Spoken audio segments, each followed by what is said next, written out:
सतनाम जोहार सत श्री अकाल वाहेगुरु जी का खालसा वाहेगुरु जी की फतेह। भाई सब मानवता चैनल देख सुन रहे सभी दर्शकों का बहुत बहुत स्वागत है। मैं हूं जगदीश सतनामी। आज के खास प्रोग्राम में साप्ताहिक एपिसोड में हमारे साथ जुड़ चुके डॉक्टर R.I. सुनवानी साहब का बहुत बहुत स्वागत है। आज के इस कार्यक्रम में राजेंद्र बंजारे साहब भी हमारे साथ जुड़ गए हैं। बहुत बहुत स्वागत है राजेंद्र बंजारे सर। और हमारे साथ रेखा कौशिक जी जुड़ गए हैं, उनका भी बहुत बहुत स्वागत है। आज हमारे साथ में शिखा गावस्कर जी जुड़े हैं, उनका भी मैं स्वागत करता हूं। बहुत बहुत स्वागत है। जैसा कि आप सब लोगों को मालूम है कि बाबा गुरु घासीदास जी की 42 अमृत वाणियों का 37वां एपिसोड आज हम करने जा रहे हैं। और काफी कई महीना भी हो चुका है। धीरे धीरे हमारा जो कड़ी है वो 42वीं कड़ी की ओर पहुंचने वाला है। आज हम 36वीं कड़ी पर हम बात करेंगे। और 36वीं कड़ी का जो विषय है उसको अगर हिंदी में कहें तो एक स्लोगन है कि घमंड का घर खाली हो जाता है। तो बाबा गुरु घासीदास ने सिंपल छत्तीसगढ़ी शब्दों में उन्होंने कहा कि घमंड घमंड ना करें जो इंसान को काफी नुकसान पहुंचाता है। ये सर्वविदित है सभी के लिए।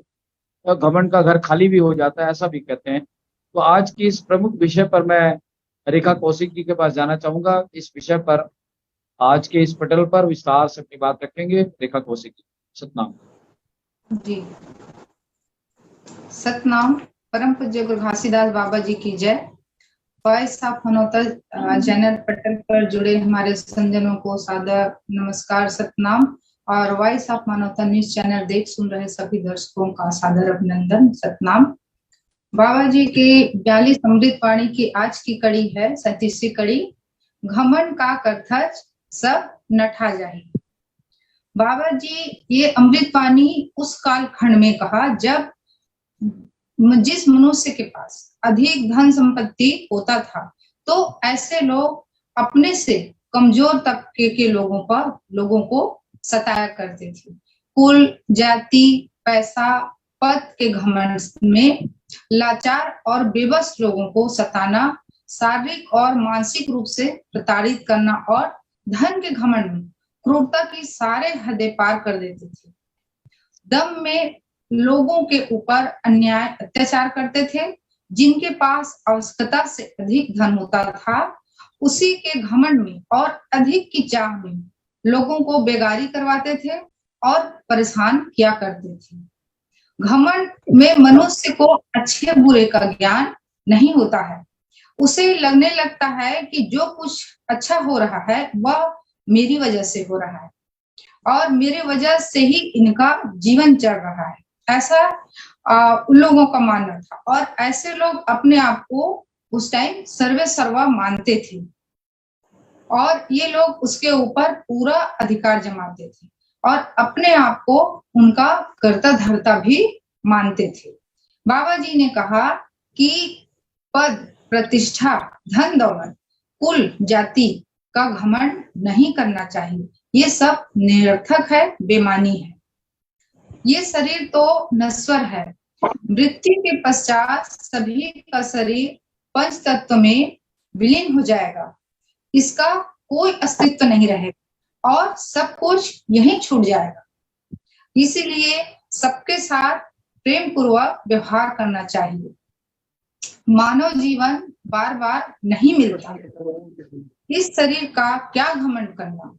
इस शरीर से आत्मा के निकलते ही शरीर का स्वरूप बिगड़ने लग जाता है, अर्थात शरीर मिट्टी के समान हो जाती है।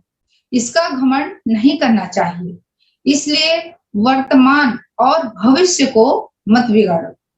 वर्तमान में अच्छे कर्म करोगे तो भविष्य अपने आप अपने भविष्य की अच्छाई की वजह से याद किए जाओगे और वर्तमान सही नहीं हो तो भविष्य तो बिगड़ेगा ही। ऐसे मनुष्य का पतन भी निश्चित है। इसलिए संत महापुरुष लोग कहते हैं कि अहंकार ही मनुष्य का शत्रु है और यह विष के समान होता है। झगड़े, लड़ाई, संघर्ष का मूल कारण भी यही है। मनुष्य को अपना अहंकार कभी नहीं आता। अहंकार की भावना से ग्रस्त मनुष्य अपने बल, बुद्धि, सामर्थ्य आदि को बहुत अधिक महत्व देता है। दूसरों को अपने से नगण्य समझने लगता है, हमेशा हट करता है और कि वह कहता है कि जैसा वो कहता है वैसा ही किया जाए। ऐसी मनोवृत्ति के कारण वह अक्सर दूसरों के साथ किसी न किसी प्रकार का विवाद करता है, गलत होते हुए भी अपनी बात पर अड़े रहता है। ऐसे लोग हमेशा आत्ममुग्ध रहते हैं। घमंड आदमी की चेतना, सोचने समझने की क्षमता नष्ट कर देता है। ऐसे मनुष्य अपने आप को श्रेष्ठ और दूसरे को तुच्छ समझने लगता है। अपने घमंड में इतना लापरवाह हो जाता है कि उसे न तो किसी की परवाह होती है, न खुद की स्थिति का भी ज्ञान होता है, और न ही जब तक वह सत्य का ज्ञात होता है उसे, तब तक सब कुछ खो देता है। इसलिए किसी भी चीज का घमंड नहीं करना चाहिए। व्यक्ति अपने भीतर झांकेगा तो उन्हें अपनी कमियों का जरूर एहसास होगा और अपनी कमियां उन्हें नजर भी आएगी। लेकिन व्यक्ति अपने भीतर नहीं झांकेगा तो उसके विचारों में गहराई नहीं होगी, उसे सही का ज्ञान बोध नहीं होगा। हमेशा अस्तित्व के दिखावे के लिए ऐसे मनुष्य घमंड करते हैं। बाबा जी कहते हैं कि मनुष्य के घमंड का मूल कारण अज्ञानता है। चाहे मनुष्य जितना भी शक्तिशाली हो, अमीर हो, जवानी, बुढ़ापा और मौत उसके बस में नहीं रहता। कोई भी प्रकृति के नियम को नहीं बदल सकता, क्योंकि 5 तत्व से सृष्टि की रचना हुई है और 5 तत्व से मनुष्य का शरीर भी का निर्माण हुआ है। और मनुष्य के प्रकृति में 3 गुण विद्यमान होता है, अर्थात पाया जाता है, सतोगुण, रजोगुण और तमोगुण। इन गुणों को संतुलित करके मनुष्य अपने जीवन को सार्थक बना सकता है। जैसे कि जब इस संसार में किसी भी प्रकार की भावनाएं या विचार कार्य करते हैं, तब प्रकृति के 3 गुण निर्धारित करते हैं। ये अदृश्य सूक्ष्म बल है। व्यक्ति किस प्रकार की भावनाओं से और किस प्रकार के विचारों से प्रेरित होकर कैसा कार्य करेगा, ये इतने सूक्ष्म तरीके से क्रियाशील होते हैं कि हम समझ ही नहीं पाते और हम ऐसा कार्य कर बैठते हैं। जब भी आत्मा इस भौतिक जगत में आती है तो उसे एक शरीर मिलता है जो एक वस्त्र के समान है, और उस शरीर के द्वारा वह व्यक्ति उस परिस्थिति के अनुसार ही कार्य करता है। भौतिक शरीर केवल स्थूल पदार्थों से निर्मित होता है और उसे स्थूल शरीर कहते हैं, और सूक्ष्म तत्वों से मन, बुद्धि, मिथ्या अहंकार निर्मित जो शरीर में उसे सूक्ष्म शरीर कहा जाता है। इन 2 प्रकार के आवरणों से आत्मा इस संसार में अनेकों प्रकार की क्रियाएं को करती है। इस संसार में व्यवहार करने के लिए भौतिक शरीर परम आवश्यक है। बिना भौतिक शरीर के इस संसार में हम कुछ भी कार्य नहीं कर सकते। इस संसार में हम जो कार्य करते हैं वो प्रकृति के गुण हमें प्रभावित करते हैं। जैसे हम संगत करते हैं, शिक्षाएं ग्रहण करते हैं, उसका प्रभाव हमारे जीवन पर पड़ता है। और जिस प्रकार का हम भोजन ग्रहण करते हैं उसी के द्वारा हम अदृश्य बल को प्राप्त करते हैं, जिसे हम प्रकृति के 3 गुण कहते हैं, वह है सतोगुण।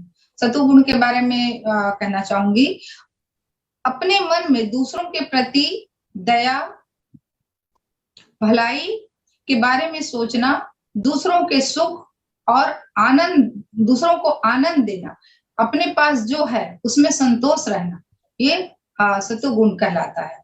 मनुष्य के भीतर हृदय में छुपी हुई सच्चाई और अच्छाई, पवित्रता, समर्पण की भावना, परिश्रम, विकास, निरंतरता, आत्मविश्वास, आध्यात्मिक गुण आदि सतुगुण के लक्षण हैं।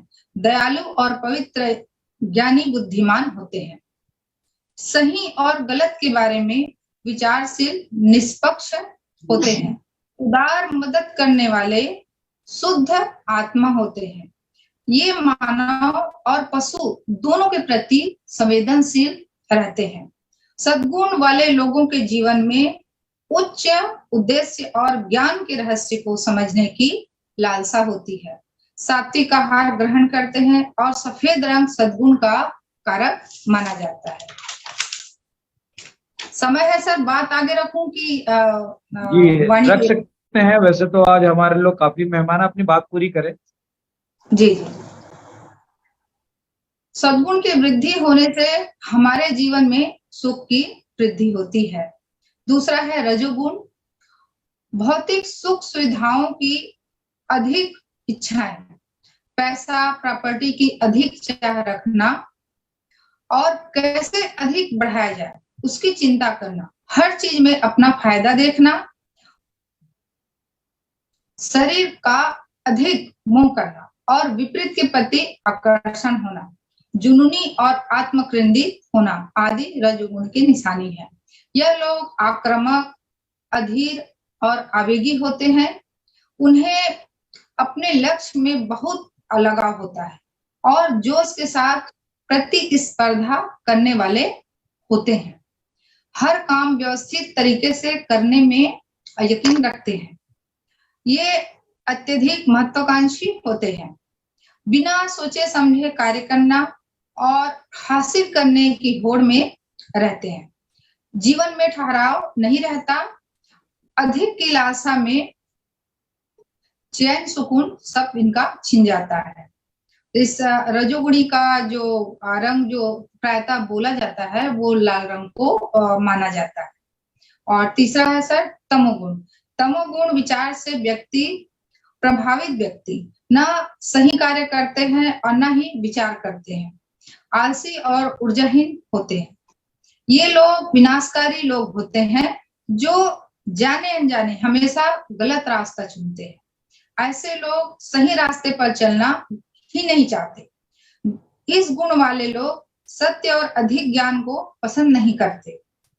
इनके लिए धर्म, कर्म, मोक्ष और अर्थ के सिद्धांत अर्थहीन होते हैं। इन लोगों के इन सब से कोई मतलब नहीं होता। हर काम में उल्टी बुद्धि का प्रयोग करते हैं। इनको कोई भी चीज सीधी तरह समझ में नहीं आती। ये लोग तामसिक भोजन पसंद करते हैं और मांसाहार भोजन को ज्यादा महत्व देते हैं। काला रंग तमोगुणी माना जाता है और रजोगुण और तमोगुण की अधिकता वाले दोनों प्रकार के घमंड दुखदायी होता है और घमंड के बेहोशी, विवेक तथा रजोगुण की वासना की हिंसा शामिल होता है। इतना कहकर अपने वाणी को विराम देती हूँ। सतनाम। बहुत बहुत शुक्रिया रेखा जी, आज की इस परिचर्चा पर बहुत अच्छे विचार आज के इस पटल पर आपने रखे हैं। हमारे साथ आप बने रहें। मैं आज की इस परिचर्चा को आगे बढ़ाते हुए डॉक्टर R.I. सोनवानी साहब से आग्रह करता हूं कि वो इस विषय पर अपने विचार रखें। Doctor R.I. सोनवानी साहब। हेलो, आवाज जा रही सर?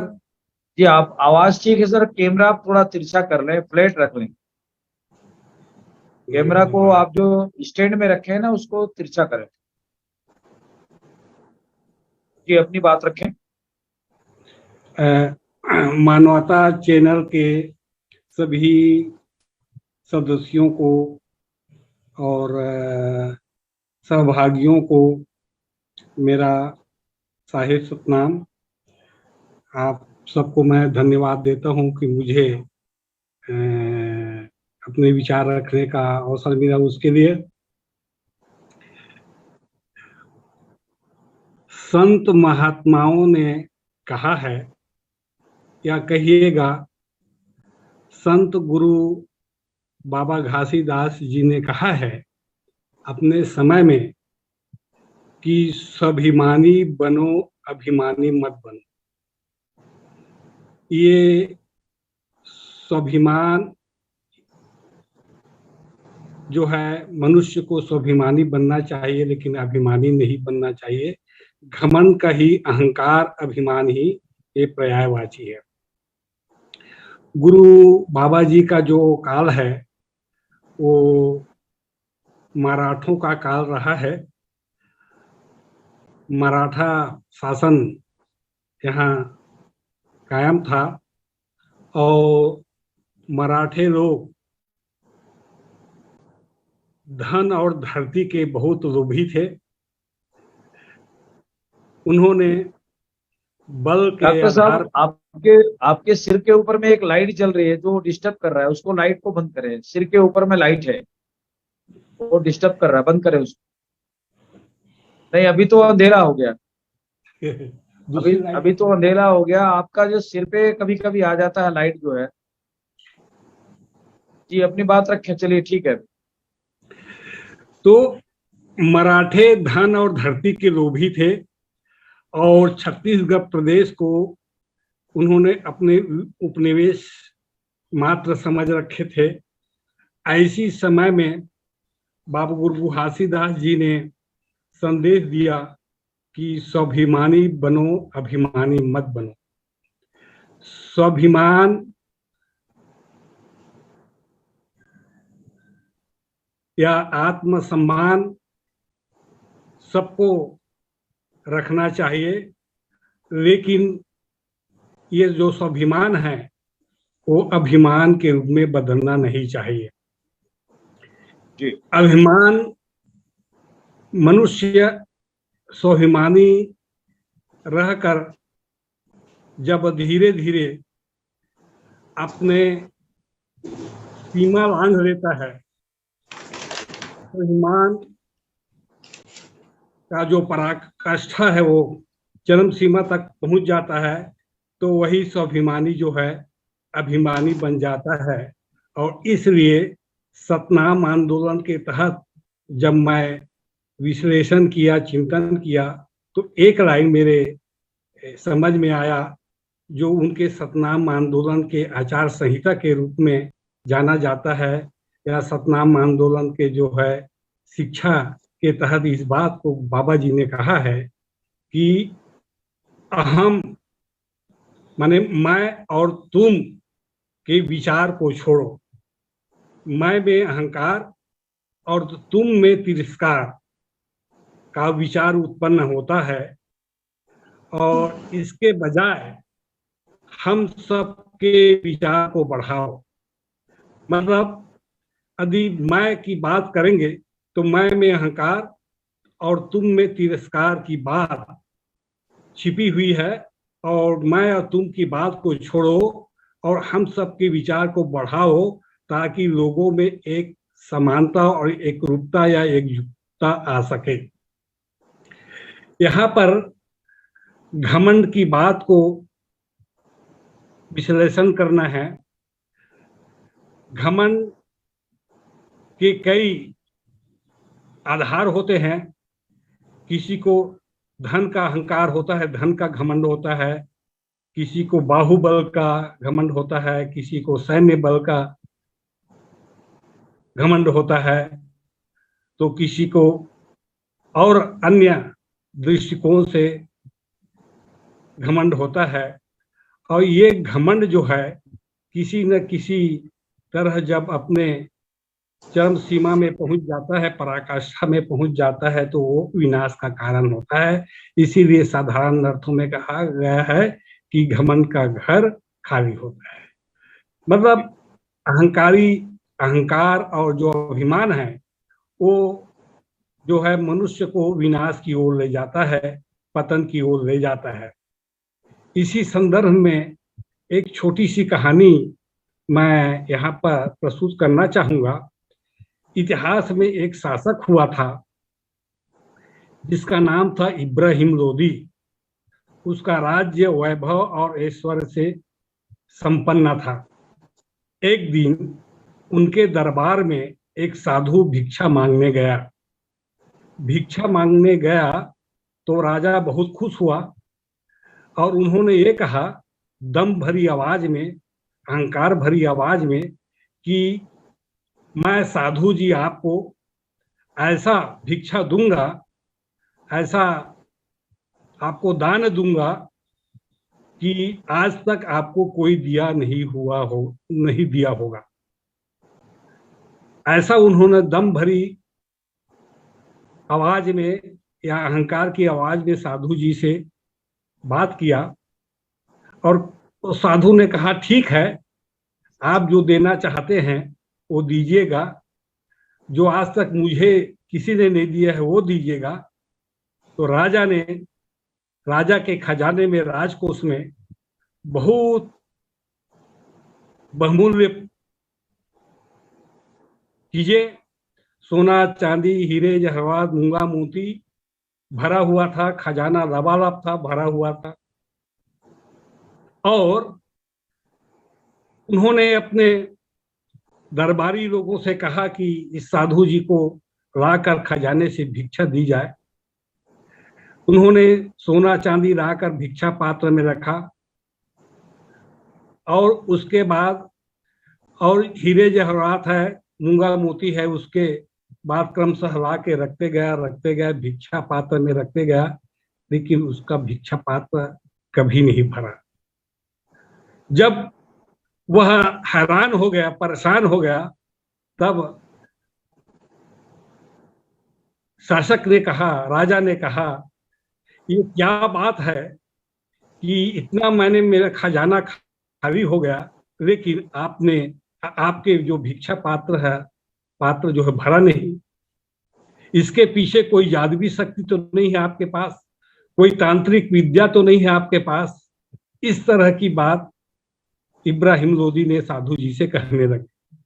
साधु जी ने हंसकर बोले, हे राजन, आपने सब कुछ दिया मेरे भिक्षा पात्र में, लेकिन नहीं भरा।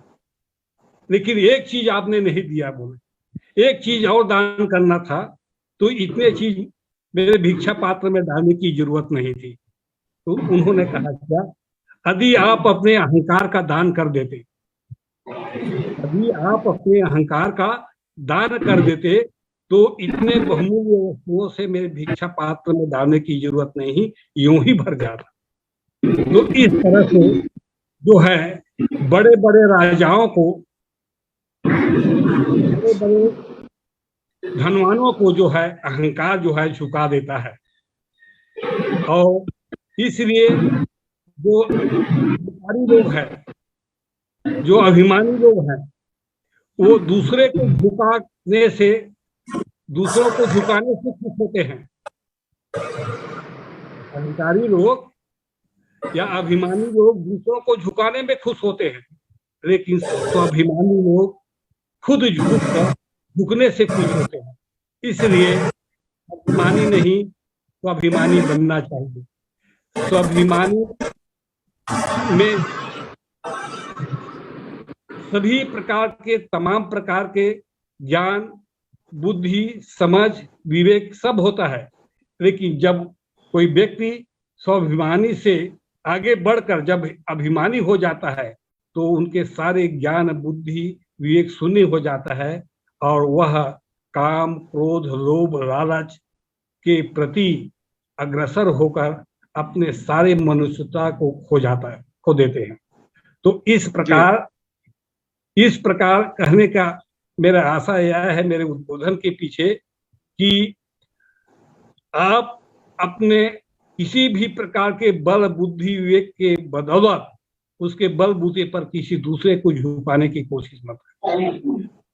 और जब झुकाने की कोशिश करते हैं का मतलब यह है कि आप उसको नीचा दिखाने की कोशिश कर रहे हैं और आप उससे ऊंचा रहने की कोशिश कर रहे हैं। मतलब ये है कि आपके मन में जो बंधुत्व और भावचारे की बात है या भावना है, वो उसके प्रति आप प्रकट नहीं कर रहे हैं।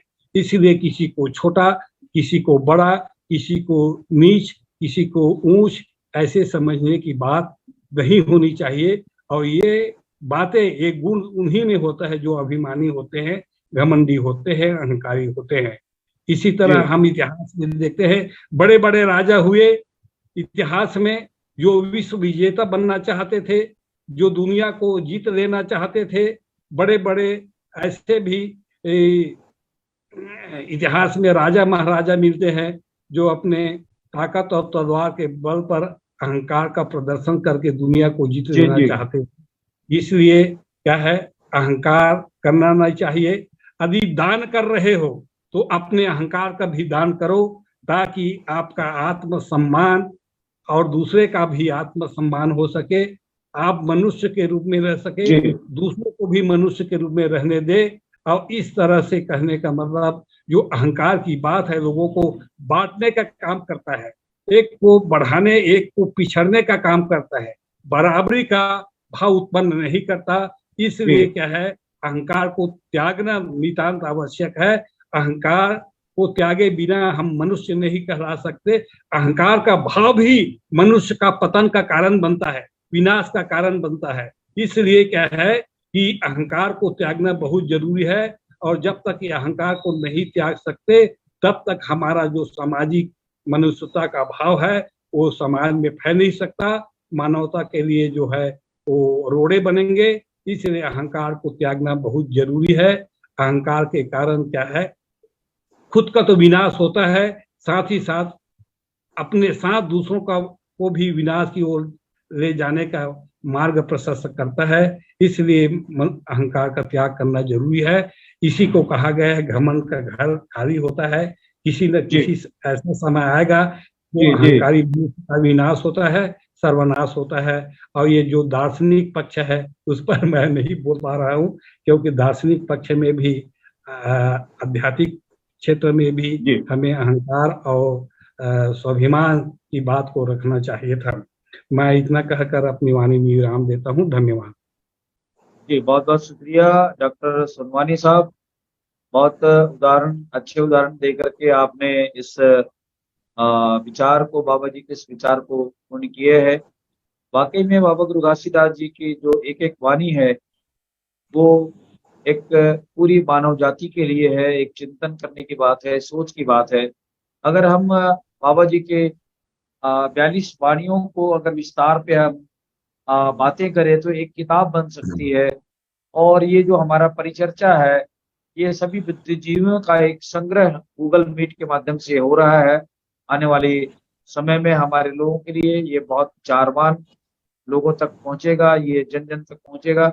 मैं आज की इस परिचर्चा को आगे बढ़ाते हुए हमारे साथ पहली बार जुड़े शिखा गावस्कर से आग्रह करता हूं कि वो अपनी आवाज को खोले, स्क्रीन पे आए और आप अपनी विचार रखें। शिखा गावस्कर जी, मैं सुन पा रहे हैं शिखा जी? Hello hello. जी, आप अपनी बात रखें, आज के इस विषय पर अपनी बात रखें और अपना परिचय दें, कहां से। वीडियो खोलिए अपना।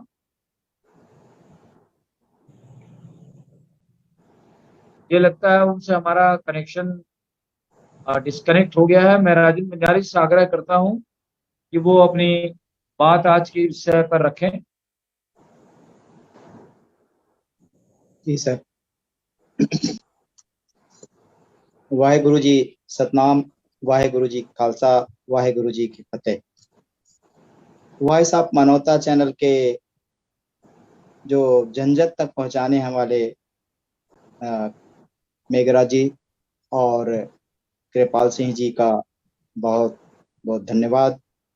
और हमारे कुर्रे जी ने छत्तीसगढ़ में गुरु बाबा घासीदास जी के 42 अमृत वाणी को पहुंचाने के लिए हम सबका बहुत सहयोग करते हैं। इनके लिए बहुत बहुत हम उनका आभारी हैं। गुरु बाबा घासीदास जी के 42 अमृतवाणी में से आज 37वां अमृतवाणी है। घमंड का पत्थर सब नठा जाही, यानी अहंकार क्यों करते हो, सब नाश हो जाएगा। घमंड यानी अभिमान, गरूर, गर्व, अहंकार भी कहते हैं। घमंड सभी स्थितियों में अपने को बड़ा और दूसरों को हीन समझता है। यानी दूसरे शब्दों में अहमियता, अभिमान का प्रचंड रूप सभी स्थितियों में स्वयं को बड़ा, दूसरों को हीन समझने का भाव है। गुरु घासीदास जी कहते हैं, घमंड मनुष्य का सबसे बड़ा दुश्मन है। कुदरत यानी प्रकृति की बनाई हुई सृष्टि यानी संसार में इंसान सबसे बड़ा अनमोल कृत माना जाता है। अर्थात प्रकृति की सभी जीवों में सर्वश्रेष्ठ माना जाता है। लेकिन इंसान मैं और मेरा के चक्कर में इतना घमंडी हो जाता है कि इसे कुदरत यानी सत्पुरुष का ध्यान नहीं रहता। प्राचीन काल से ही हम देखते आए हैं कि जिसको घमंड हुआ है उसका घमंड हमेशा चूर चूर हुआ है। घमंड मनुष्य का सबसे बड़ा दुश्मन है। संत कहते हैं, आज के इस चकाचौंध में संसार में हर इंसान अपनी मस्ती में मस्त रहता है, बस अपने बारे में ही सोचता है। बहुत घमंडी हो गया है। घमंड दुनिया की सबसे बड़ी बुरी चीज है। हम सभी को त्यागना है और हमेशा खुश रहना है। दरअसल घमंड से हमको एक नहीं बहुत सारी परेशानियों का सामना करना पड़ता है। अगर हमारे अंदर घमंड आ गया है तो उसका नाश होना संभव है, क्योंकि दुनिया में अगर कोई घमंड करने वाला है उसको तोड़ने वाला भी इस दुनिया में है। जिस व्यक्ति के अंदर घमंड जन्म लेता है उसकी बुद्धि एकदम नष्ट हो जाती है। इसलिए अपने अंदर घमंड को पैदा नहीं होने देना है, क्योंकि जब बुद्धि भ्रष्ट हो जाती है तो इंसान समझ नहीं पाता कि क्या गलत है और क्या सही है। वह किसी को भी नहीं देखता, चाहे वह उसके अपने हो या पराए। वह किसी को भी कष्ट पहुंचाने से नहीं चूकता है। उसको आगे पीछे कुछ भी नहीं दिखाई देता, और चाहे उसके अपने हो या पराए हो, किसी को भी कष्ट पहुंचाने से नहीं चूकता। उसे सिर्फ घमंड बनाए रखना होता है, और उसके लिए वह किसी भी हद तक जा सकता है। उसके आगे पीछे कुछ भी नहीं दिखता। ऐसे व्यक्ति का जीवन में कुछ भी न कर पाना या नष्ट हो जाना संभव होता है। इसलिए घमंड को दूर रखें और घमंडी व्यक्ति का साथ छोड़ देना है। अगर आपके अंदर कुछ है, कुछ खास है, कुछ अच्छा है, तो अपने अंदर अच्छा महसूस कीजिए, लेकिन अपने अहंकार जो घमंड को मत पनपने दीजिए, क्योंकि यह आपको कुछ भी करने नहीं देगा। और जो भी आपके आसपास ज्ञान है उसे भी जल्द से जल्द नाश कर देगा, और आखिर में आपका ज्ञान कुछ भी काम नहीं आएगा। इसलिए आप जीवन में सुखी रहना चाहते हैं तो सबसे पहले घमंड नाम की चीज को अपने जीवन से हमेशा के लिए निकाल दीजिए। तभी आप जीवन में कुछ खास कर पाएंगे और आप दुनिया में इन बुलंदियों यानी हस्तियों जिसको सत्पुरुष को भी छू पाएंगे। घमंडी शख्स हमेशा खुद को सही साबित करने के लिए दूसरों की बात को काट कर गलत बताता है। घमंडी व्यक्ति दूसरे की आलोचना करते हैं, लेकिन खुद की आलोचना या कमी को सुन नहीं पाते। घमंडी व्यक्ति को दूसरे की बातों यानी मनोभावना की चिंता नहीं होती है। वह खुद गर्ज होते हैं और खुद की चिंता करते हैं। शक्तिशाली व्यक्ति का भी अहंकार या घमंड चूर चूर हो जाता है। जिसके अभिमान की गति जितनी तेज होती है, उस मनुष्य का पतन उतना ही जल्दी होता है। यह तब होता है जब मनुष्य को लगता है कि इस संसार में उससे ज्यादा श्रेष्ठ और कोई नहीं है। जब वह यह सोच लेता है तो निश्चित तौर पर वह अपना विनाश खुद कर लेता है। यह जिस बात का गुमान करता है उस क्षेत्र में तरक्की नहीं कर पाता, वह घमंड में इतना डूब जाता है कि उसे सही गलत कुछ भी नजर नहीं आता है। वह अपने ही दबंग में या घमंड में इस जाल में फंस जाता है। अहंकार मनुष्य का सबसे बड़ा शत्रु है। यह मनुष्य की आज की प्रवृत्ति नहीं है, वर्षों पुरानी है। पुराने समय में बहुतों ने अपने रूप, रंग, शासन, रुतबा, घर और अपनी जीत पर घमंड किया है, पर यह ज्यादा समय तक टिक नहीं पाया। जो घमंड करता है उसका विनाश निश्चित है।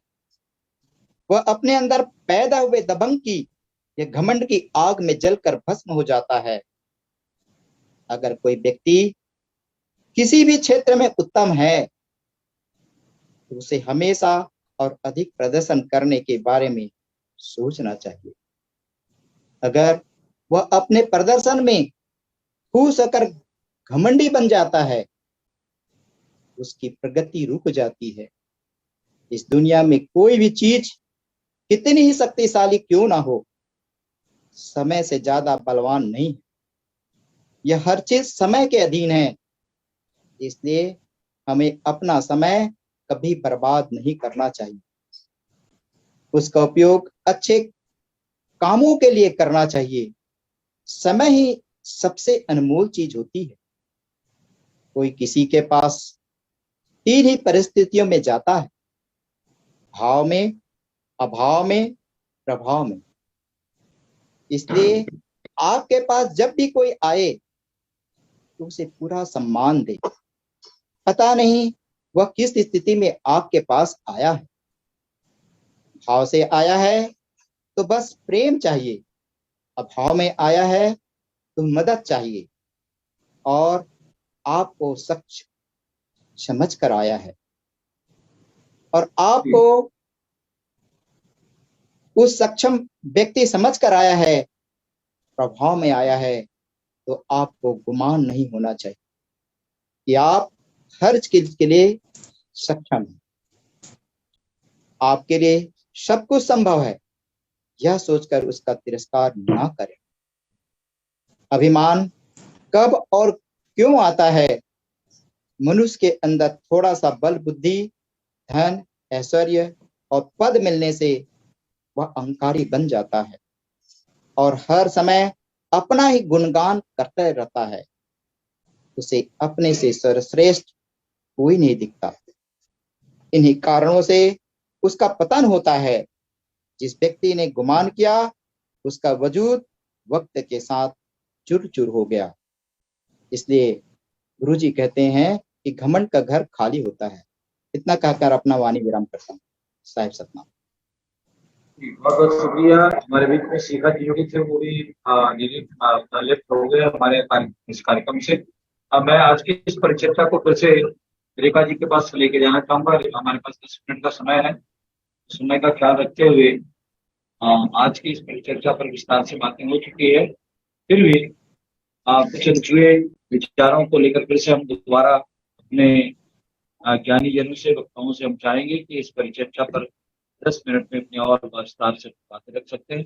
रेखा और स्वागत जी। सतनाम।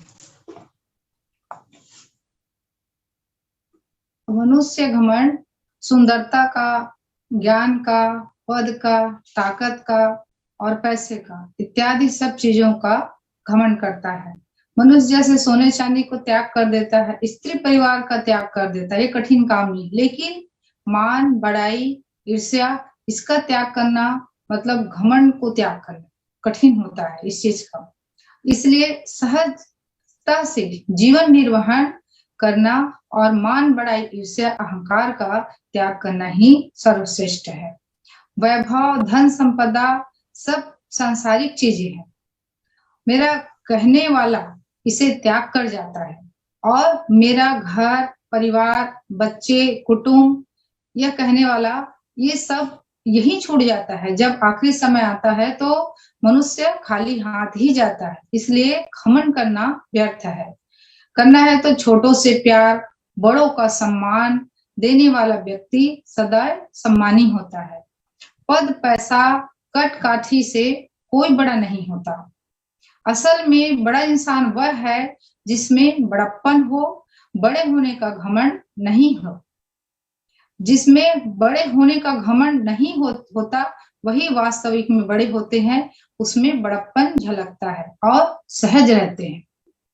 वो बड़ा भी किस काम का जो किसी की मदद ना कर सके, सेवा ना कर सके, ऐसा बड़ा भी कोई काम का नहीं है। शत्रुता का अंत क्षमा से किया जा सकता है, घृणा का अंत प्रेम से किया जा सकता है और घमंड का अंत प्यार और सम्मान से किया जा सकता है। नकारात्मक ऊर्जा का अंत सकारात्मक तरीके से किया जा सकता है। तभी हमारे जीवन में वास्तविक आनंद आ सकता है, क्योंकि अहंकार मनुष्य की मन की सोच है। मनुष्य अहंकार के कारण सामने वाले को अपने से छोटा या बड़ा बनाते हैं और वास्तविक में सभी में एक ही जीव निवास करते हैं। सबके भीतर जीवन है, सभी वृक्षों, जानवरों में भी जीवन है, सब समान है। सबके भीतर सत्य है, वही परमात्मा है। सत्य को हमें पहचानने की जरूरत है। मनुष्य अगर अच्छा व्यवहार करता है तो उसकी वजह वह खुद ही है, और अगर वह बुरा व्यवहार करता है तो उसकी वजह भी वह खुद है। बुरा व्यवहार ही अहंकार है। बुरा व्यवहार से बदलाव कर मनुष्य अच्छे व्यवहार कर अपने आचरण में सुधार कर सकते हैं। हम बाहर अधिक परिवर्तन नहीं कर सकते, लेकिन अपनी चेतना को शुद्ध जरूर कर सकते हैं। हम जो बाहर से गुण ले रहे हैं वो प्रकृति के रूप में हमारे शरीर में विद्यमान हो जाते हैं। इसलिए हमें श्रेष्ठ गुण वाले व्यक्तियों के संगत में रहना चाहिए। जब हम दूसरों के दोष को देखने लगे और अपने में अच्छाई देखने लगे, और जब हम किसी से तुलना करने लगे और खुद को लगे कि हम इससे श्रेष्ठ हैं, तो यह अहंकार है। सद्गुण को लेकर हो या दूसरे को कम और अपने को अधिक समझने लगे तो वो भी घमंड है। किसी सत्य कर्म में अहंकार आ गया तो वो सत्य व्यर्थ है। मैं की भावना नहीं आनी चाहिए। मैं घमंड का कारक होता है। मनुष्य के द्वारा किए गए अच्छे कार्य कभी निष्फल नहीं होता। यदि आप बहुत सारे कष्टों में हो, कोई भी आपका रास्ता रोक रहा है, फिर भी आपके द्वारा किए गए अच्छे कर्मों का फल अवश्य आपको मिलता है। अच्छे कर्म करने वाले अपने कर्म करके आगे निकल जाते हैं, लेकिन बोलने में वक्त बर्बाद नहीं करते। अपने कर्मों पर विश्वास करें और कहने पर नहीं। अर्थात कहकर ही आदमी चुप हो जाता है और कर्म में वो बात नहीं दिखती तो वो झूठा साबित होता है। संपूर्ण मानव को अपने घमंड त्याग कर कर्म पर ध्यान देना चाहिए। अच्छे कर्म से उसके दिन अच्छे होते हैं तथा मुक्ति के मार्ग प्रशस्त होते हैं। कथनी और घमंड को त्याग कर कर्म पर ध्यान देगा तो उसे जरूर मुक्ति मिलेगी और जीवन में भी खुशहाली से हमारा जीवन व्यतीत होगा। यही बाबा जी का आज का मूल संदेश था, मूल अमृत वाणी थी। इतना कहकर वाणी को विराम देती हूँ। सतनाम।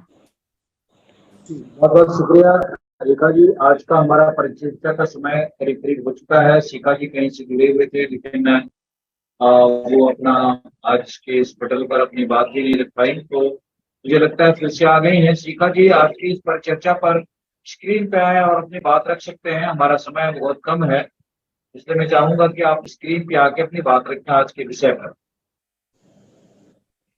हमें सुन पा रहे हैं शिखा जी? हेलो, अपनी आवाज को खोलें और स्क्रीन पे आए शिखा जी। वीडियो को खोलें, आवाज को भी खोलें। हेलो,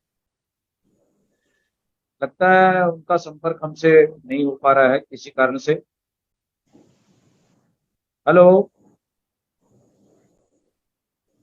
मैं राजेंद्र बंजारे डॉक्टर आर आई सोमानी साहब से चाहूंगा कि संक्षिप्त में आज की इस परिचर्चा पर कम शब्दों में सारगर्भित विचारों के साथ में अपनी बात रख सकते हैं 1 मिनट में।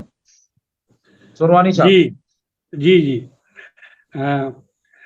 मैं सारांशतः निष्कर्ष के तौर पर यह कहना चाहूंगा, आज का युग भौतिकवादी युग है। भौतिकवाद और आत्मवाद, इस दोनों के बीच, इन दोनों के बीच में जब तक समन्वय नहीं होगा तब तक जो है हम मनुष्य जो है घमंड और परोपकार के बीच सामंजस्य स्थापित नहीं कर सकते। आज के समय में लोग तो अपने घरों में बड़े बड़े संत महात्माओं के फोटो तस्वीर लगाए रहते हैं, लेकिन उनके एक भी उपदेश पर नहीं चलते या उनके उपदेश का पालन नहीं करते। दूसरी तरफ कहना चाहूंगा, ये उपदेश का पालन, कल्याण की या हित की बातों का पालन तभी होगा जब मनुष्य का आत्मदर्शन जब व्यापक होगा। मतलब मनुष्य का जो आत्म प्रकाश जब बढ़ेगा तब भौतिकवाद और आत्मवाद में समन्वय या सामंजस्य स्थापित किया जाता है।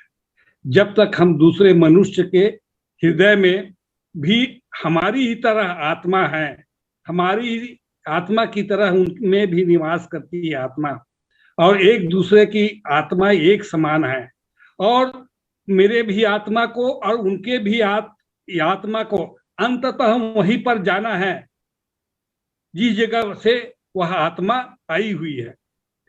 मेरी भी आत्मा वहीं पहुंचेगी, उनके भी आत्मा वहीं पहुंचेगी जहां से आत्मा आई है, या जहां से हम आत्मा को लेकर मनुष्य के रूप में अवतरित हुए हैं। जब इस तरह की विचार भाव लोगों के मन में, मनुष्यों के मन में, व्यक्तियों के मन में नहीं आएगा, तब तक जो है मनुष्य जो है अपने अहंकार, स्वाभिमान या अभिमान के द्वंद्व में जो है युगानुगुण उलझते रहेगा। पहले भी लोग अहंकारी होते थे, स्वाभिमानी होते थे। आज के समय में तो उनकी संख्या बढ़ गई है। अहंकारियों की संख्या ज्यादा, स्वाभिमानियों की संख्या कम हो गई है। जब तक भौतिकवाद और अध्यात्मवाद या आत्मवाद के बीच में साहचर्य के साथ समन्वय स्थापित नहीं होगा, तब तक एक उपदेश मात्र ही रह जाएगा। इसको यदि जीवन में यथार्थ रूप में लागू करना है, इसके जीवन में ये करना है, तो हमारे आत्मदर्शन को, हमारे आत्म प्रकाश को ऐसा बनाना पड़ेगा कि हम दूसरे को भी, आत्मा को, दूसरे के भी जो दुख दर्द पीड़ा है या उनके जो जीवन के जो यथार्थ है उसको समझना पड़ेगा। क्योंकि मैंने एक वाक्य में बोला हूं, उनको ये समझ में आना चाहिए कि मेरी भी आत्मा अंततः वहीं पर जाएगी, उनकी भी आत्मा वहीं पर जाएगी, और उनके भी जो है फैसला या न्याय होगा, और मेरा भी कर्मों का न्याय और फैसला वहीं पर होगा। ऐसा यदि मन में सोचे और सोच कर यदि मन में एक की आत्मा का सम्मान दूसरे करे, दूसरे की आत्मा का सम्मान खुद स्वयं करे, तो इस तरह से जो है अभिमान की जो बात है वो घटेगी। स्वाभिमान की बात तो रहेगी, अभिमान की बात घटेगी। अभिमान का जो भाव है कम होगा, और इस तरह से जो घमंड का घर खाली होता है, वो तो युग युग में कोई भी युग हो, घमंड करने वाला का नाश होता है, विनाश होता है, घमंड खाली होता है।